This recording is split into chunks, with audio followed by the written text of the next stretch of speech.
The pressure surrounding Deshaun Watson in Cleveland has reached a boiling point, and now it's no longer just fans whispering about it. It's national television, it's former players, it's analysts, and most recently, it's one of the loudest voices in sports media saying something that once felt unthinkable. If Watson doesn't win the starting job this season, it might be time to walk away from football. That's where the Cleveland Browns find themselves as they enter another offseason clouded by uncertainty at the most important position in professional sports. When the Browns traded for Watson in 2022, it was supposed to change everything. Cleveland gave up massive draft capital and handed him a fully guaranteed $230 million contract, the kind of commitment franchises only make when they believe they've secured their long-term franchise quarterback. The move was bold, aggressive, risky, and now, years later, it's being labeled by many as one of the biggest miscalculations in modern NFL history. In 4 seasons with Cleveland, Watson has started just 19 games. 19. For a quarterback earning historic money, his record sits at 9-10. His completion percentage hovers around 61%. He has thrown 19 touchdowns against 12 interceptions.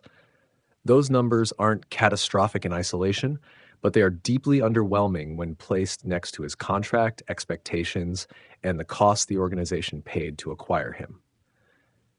And then there's the injury factor. Watson missed all of last season recovering from 2 Achilles surgeries, a rare and grueling rehabilitation process for any athlete, let alone a quarterback who relies heavily on mobility and lower body explosiveness. The Browns expect him to be fully healthy when the team reconvenes. Physically, he may be ready, but the bigger question remains, is he still the quarterback Cleveland believed he was? That's where ESPN's Stephen A. Smith delivered his now viral take. On First Take, Smith didn't hedge. He didn't soften the edges. He laid it out plainly. If Watson cannot win the starting job in Cleveland this year, he should retire. That statement isn't really about literal retirement. It's about accountability. It's about the reality that if a quarterback with that contract, that pedigree, and that experience cannot clearly separate himself in an open competition, then the experiment has officially failed. And make no mistake, this will be an open competition. New Browns head coach Todd Monken made that clear at the NFL Combine. His tone wasn't aggressive, but it was honest. He said there simply isn't enough recent film to declare anyone the unquestioned starter, not internally, not externally. That's a subtle but powerful admission. It signals that Watson no longer walks into the building as the automatic QB1. He has to earn it. That dynamic alone speaks volumes about where the situation stands. Standing opposite Watson is Shedeur Sanders, a 5th-round rookie last season who experienced a roller coaster introduction to the NFL.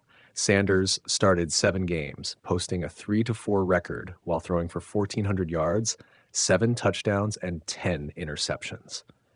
The raw numbers don't leap off the page, but context matters. He entered a turbulent environment, split reps, and navigated a coaching staff that many felt never fully committed to him. Now, under Monken, the energy feels different. Monken has openly praised Sanders' elite playmaking ability. That word, elite, carries weight. Coaches don't use it casually. It suggests traits you can't teach: instincts, creativity, arm talent, improvisation.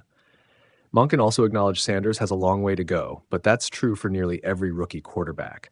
Development isn't linear, it's messy, it's uneven. The key is belief, and Sanders appears to have it from his new coach. Stephen A. Smith even noted that Sanders finds himself in a better situation now. Under the previous regime, there were visible hesitations, reluctance to elevate him, reluctance to fully unleash him. Whether that perception was fair or not, it created instability. Monken's arrival wipes that slate clean. So what does this mean for Watson?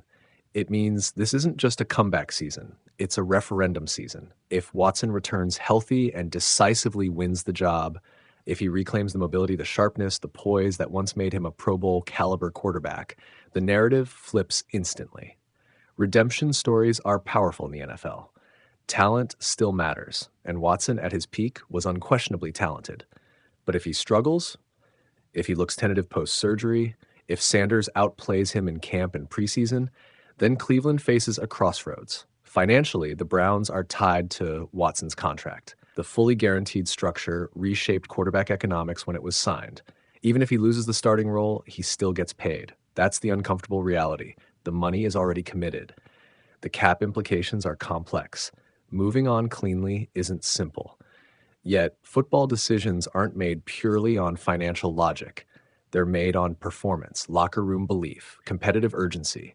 If the Browns feel Sanders, or another quarterback they potentially add in free agency, gives them the better chance to win, they'll have to make that call regardless of salary. And that's why Smith's retire comment resonates beyond headline shock value. It underscores the optics. Imagine a scenario where Watson, the $230 million quarterback, becomes a backup. Imagine the weekly questions, the constant spotlight, the tension. For some players, that dynamic becomes untenable. For others, it becomes fuel. Watson's career now hinges on which category he falls into. Meanwhile, the Browns as a franchise are trying to reset their trajectory. The AFC is brutally competitive. Teams like Kansas City, Buffalo, Baltimore, and Cincinnati have stability at quarterback. Cleveland cannot afford another year of uncertainty if it hopes to contend. Free agency in March may add another layer to this story. The Browns could bring in veteran insurance. They could draft developmental depth. Every move will signal how confident or unconvinced they are about their current quarterback room. But at its core, this battle comes down to something simple: performance.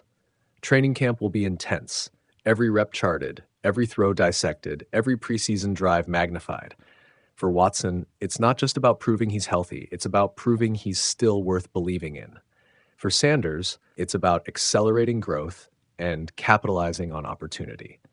For Monken, it's about establishing authority and building the offense around whoever earns the trust. The Browns have publicly framed it as competition. Privately, it's much more than that.